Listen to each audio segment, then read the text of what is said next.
My name is Mike. What I'm telling you happened 2 years ago. Out of the blue, my wife said, "I want to go on a vacation." This one sentence would later become a much bigger issue that would shake up our entire family. I couldn't even imagine it at the time. My wife's name is Kate.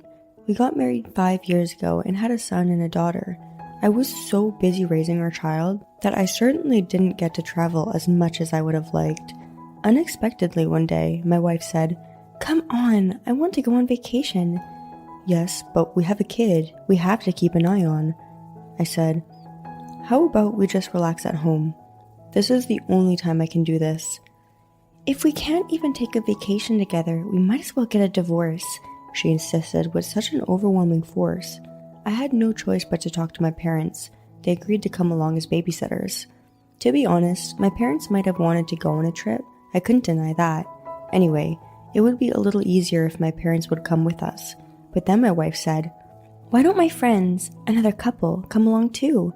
My wife's friends were people I knew well, so that wasn't the problem.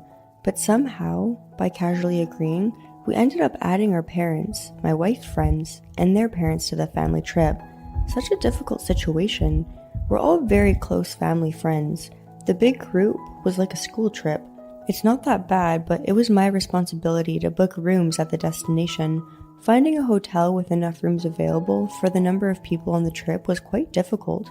We ended up with 10 adults and 4 children, for a total of 14 people on the trip. It was a lot of fun being on the road. The 5 of us with licenses took turns driving.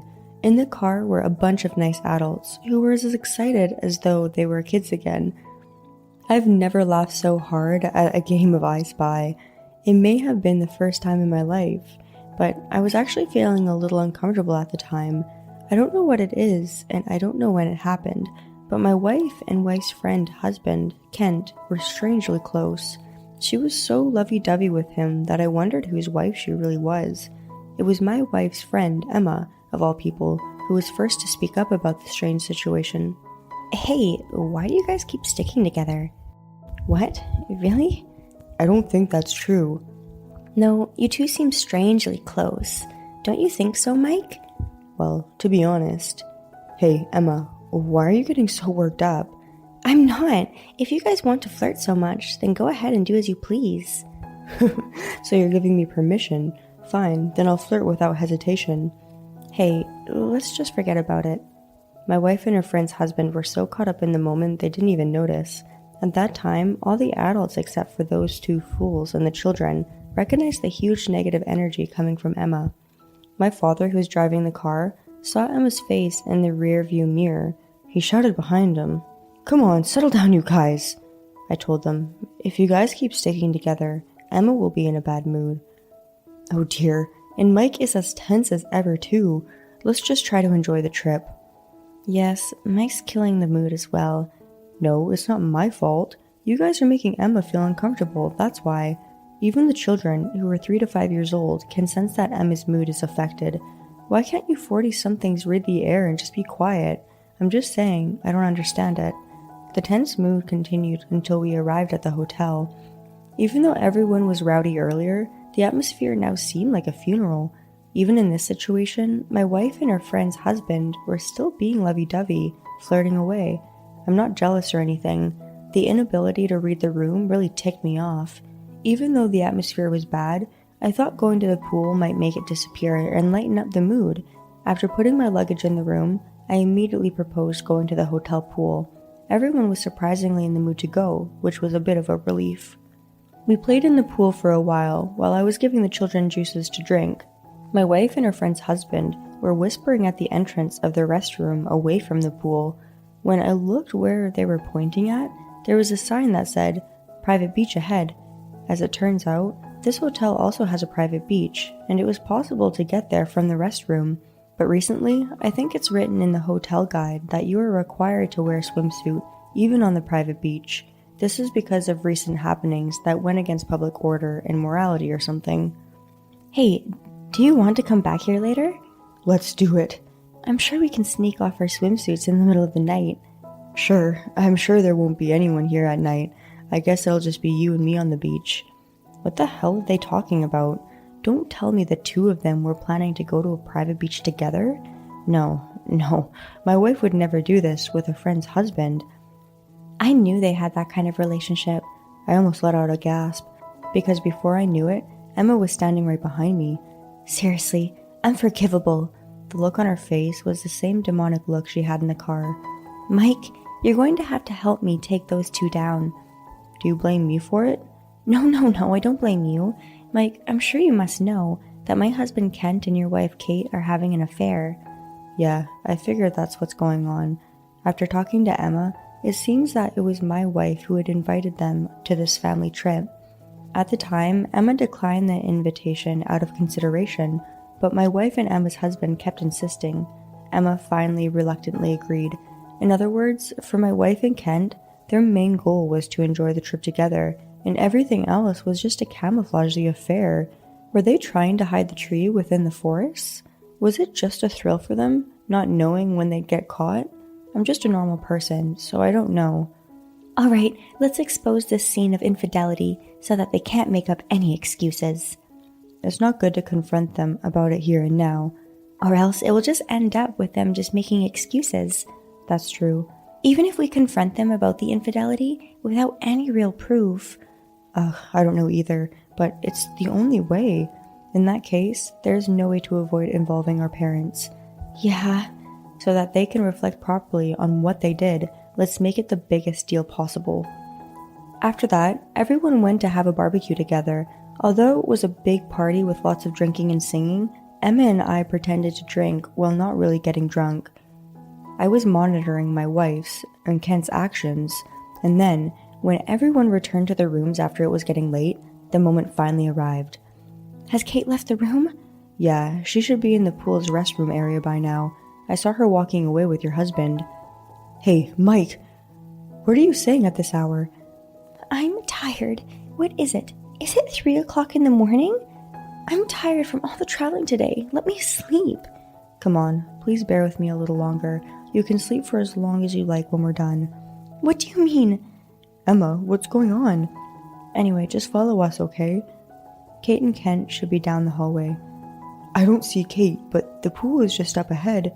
I have a bad feeling about this. We all lined up in a row and walked down the hallway towards the pool. After passing the pool, we arrived in front of the rest area. The private beach just up ahead sign was in front. There was a small space that appeared to be a changing room.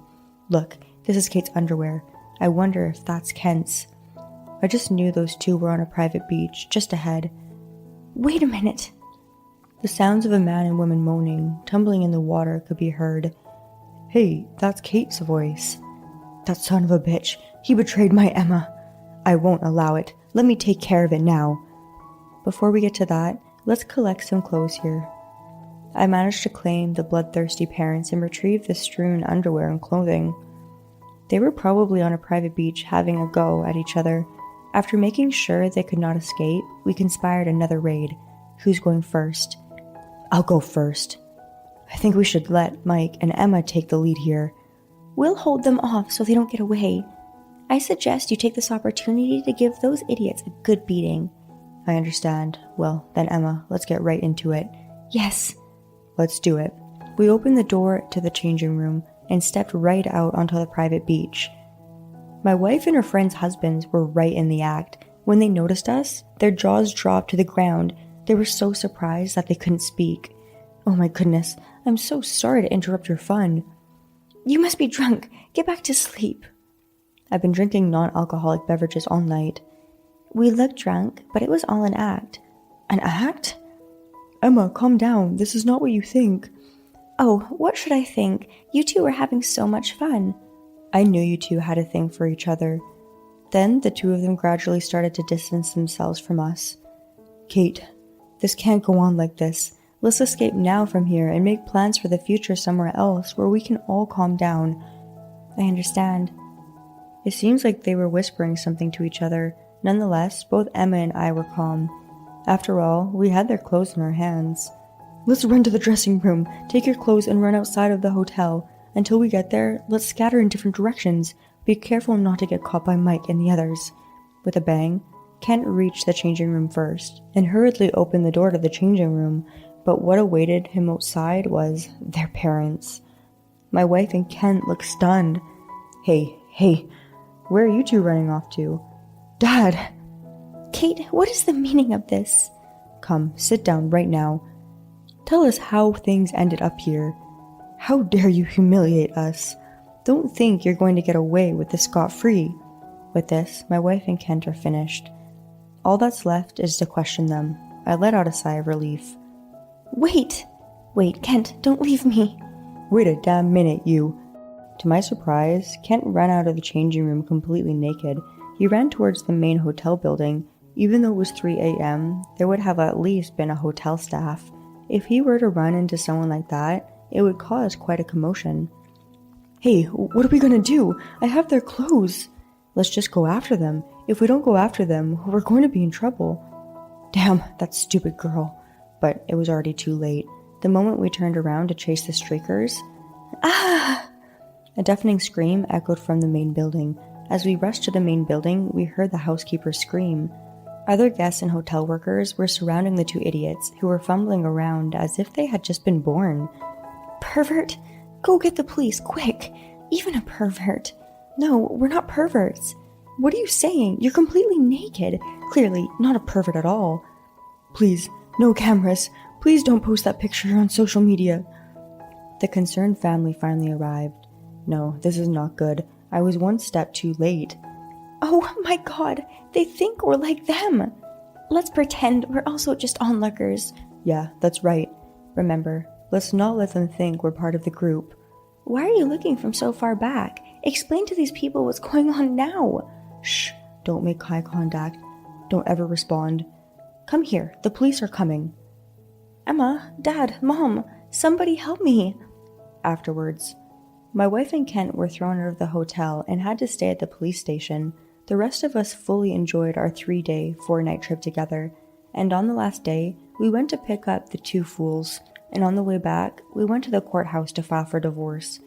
We demanded several $1,000s in compensation from my wife and Kent, as well as separate money for child support. This was something I found out later. The other guests had taken photos of the incident and uploaded it to social media. As for how things turned out with our families, we cut ties with them, but maintained relationships with everyone else. We're still good friends. Actually, after that, my wife's friend Emma and I grew closer as we discussed our children, and now we're like a couple who's married, all but in name. Before, we were both traumatized by being betrayed by our partners, and we didn't get married, but recently we've been talking about it, and other things like that. My wife and my wife's friend's husband were truly terrible people. I'm grateful that they were the ones who brought Emma and I together and made it possible for us to be together. So, how was it? A trip involving a grand affair and the entire family. If no one was going to benefit from it, perhaps it would have been better to take a different path since the beginning. I look forward to your comments. If you like this story, please click on the like button. Please subscribe to our channel. Thank you for watching.